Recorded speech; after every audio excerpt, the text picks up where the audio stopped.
नमस्कार। मैं संतोष सिंह। शिक्षकों के तबादले को लेकर इस हंगामे में भी हमारे शिक्षक मित्र फोन करने से परहेज नहीं करते थे।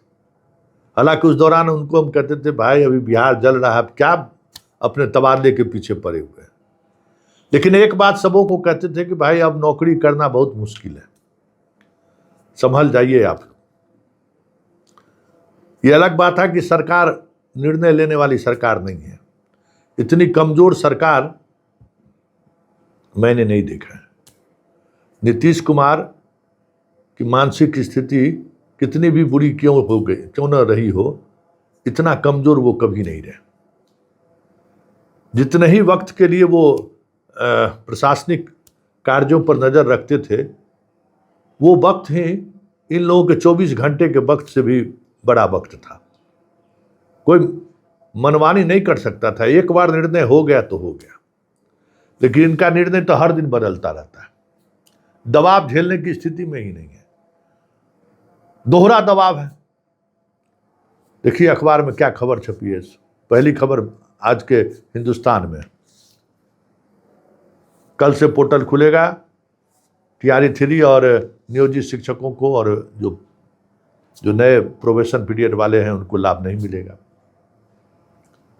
दूसरी खबर देख लीजिए, भास्कर का है कि हर जगह जो 4,000 से अधिक शिक्षक ज़्यादा है, शहर में खास करके। सिद्धार्थ ने जो काम किया है और शिक्षक लोग जो गुपचुप तरीके से अंदर टेबल डील करके जो काम किए हैं, आज समस्या वही है। गांव का गांव खाली है, मास्टर साहब नहीं है। बहाल जरूर हुए लेकिन गांव में मास्टर साहब नहीं है। शहर में एकदम एक के जगह पर 4 मास्टर। लेकिन समस्या क्या है, जरा इसको समझ लीजिए। कल से पोर्टल खुल रहा है, हो सकता है कि और आज कुछ और सुधार आपको देखने को मिले। हो सकता है तो सब लोगों को मौका दे दिया जाए कि आप तबादले के लिए अप्लाई कर सकते हैं। लेकिन एक बात तय मानिए कि तबादला किसी का होना नहीं है, ठीक है ना। क्योंकि सरकार के सामने संकट क्या है, इस बात को समझ लीजिए। संकट है रेशनलाइजेशन और जहां एक्स्ट्रा टीचर है वो।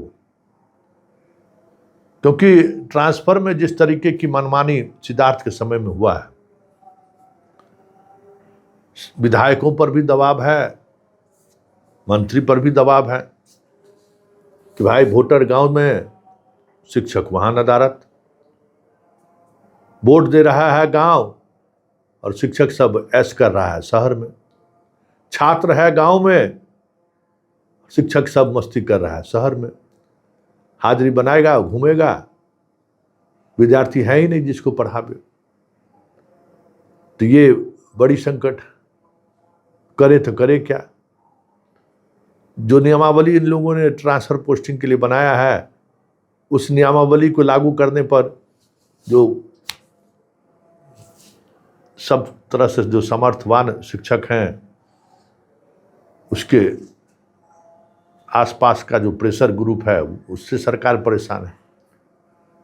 हर तरह का प्रेशर ग्रुप होता है ना। एक पैसा वाला प्रेशर ग्रुप होता है, एक पैरवी वाला प्रेशर ग्रुप होता है, एक विधायक वाला प्रेशर ग्रुप होता है। तो ये जो प्रेशर ग्रुप है ना, इस प्रेशर ग्रुप को के पाठक जैसा पगला पदाधिकारी जो है झेल सकता था। ये तिवारी बाबा के बस की बात नहीं है। बहुत कमजोर शिक्षा मंत्री है। 10 आदमी पहुंच जाता है, पाक चादर पहना दिया, माला पहना दिया, इसी में खुश हो जाते हैं। और भात दाल तरकारी का भोजन व्यवस्था हो गया, मास्टर साहब बुला लिए तो चल दिए कार्यक्रम में भी।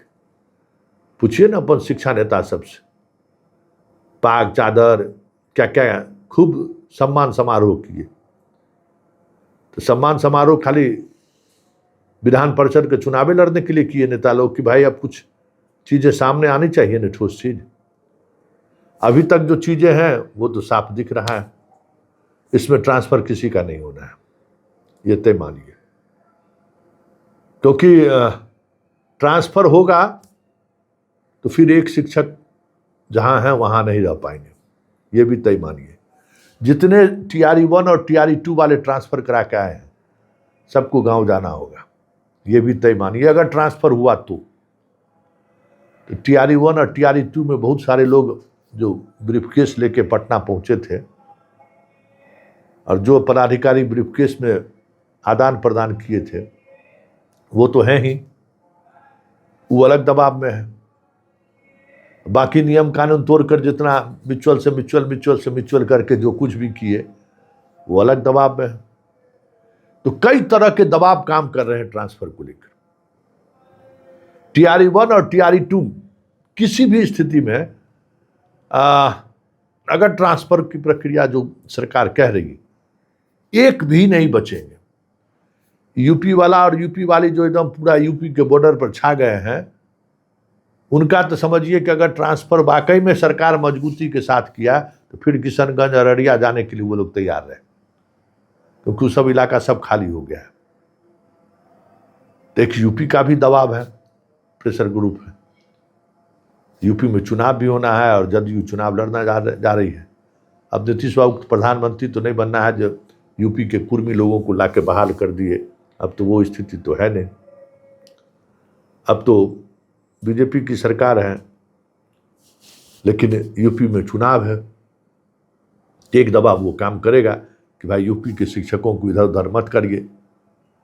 तो कई तरह के फोर्स काम कर रहे हैं, इसलिए मेरा मानना है कि कोई तबादला नहीं हो पाएगा, क्योंकि उतने फोर्स को रोकने की ताकत तिवारी बाबा में नहीं है। जब देखते नहीं, जब फोर्स उन पर लगना शुरू होता है तो चल देते हैं बेंगलुरु, तो चल जाते हैं कानू कामाख्या, चल जाते हैं बनारस, नहीं हुआ तो लखनऊ में दुकान का उद्घाटन करने चल जाते हैं। सब क्या है? दबाव को रिलीज करना। क्योंकि शिक्षकों का तबादला करना कमजोर पदाधिकारी और मंत्री के बस में नहीं है, ये बात तय मानिए। और अगर तबादला हुआ तो ये भी तय मानिए कि सबको, जो कहते हैं ना कि पंचायत के बगल में प्रखंड और प्रखंड के बगल में कोई नहीं रह पाएगा। भाई हर प्रखंड में उतना कम्पीट थोड़ी किया है शिक्षक, पंचायत में शिक्षक उतना कम्पीट थोड़ी किया है जो बगल वाला पंचायत में दे दीजिएगा। है बहुत सारा ऐसा जिला है जहाँ सबसे कम लोग शिक्षक बने हैं। बहुत सारे ऐसे जिला हैं, बेगूसराय, समस्तीपुर, दरभंगा, जहाँ सबसे ज़्यादा लोग शिक्षक बने हैं। तो वो कैसे वो रेशियो मेंटेन होगा? और गांव खाली है, वो सबको पता है। इसलिए कल पोर्टल खुलने का इंतजार कीजिए। सबों को ट्रांसफर का मौका मिल जाए तो कोई बड़ी बात नहीं है, उसमें भी बदलाव हो सकता है। और नहीं हो तो जो सरकार का मंशा है, अगर सरकार उस मंशे पर मजबूती के साथ खड़ा रहा तो सिद्धार्थ के समय में जितने लोगों का ट्रांसफर हुआ था वो लोग फिर से अपने पुराने वाले जगह पर जाने को तैयार रहे।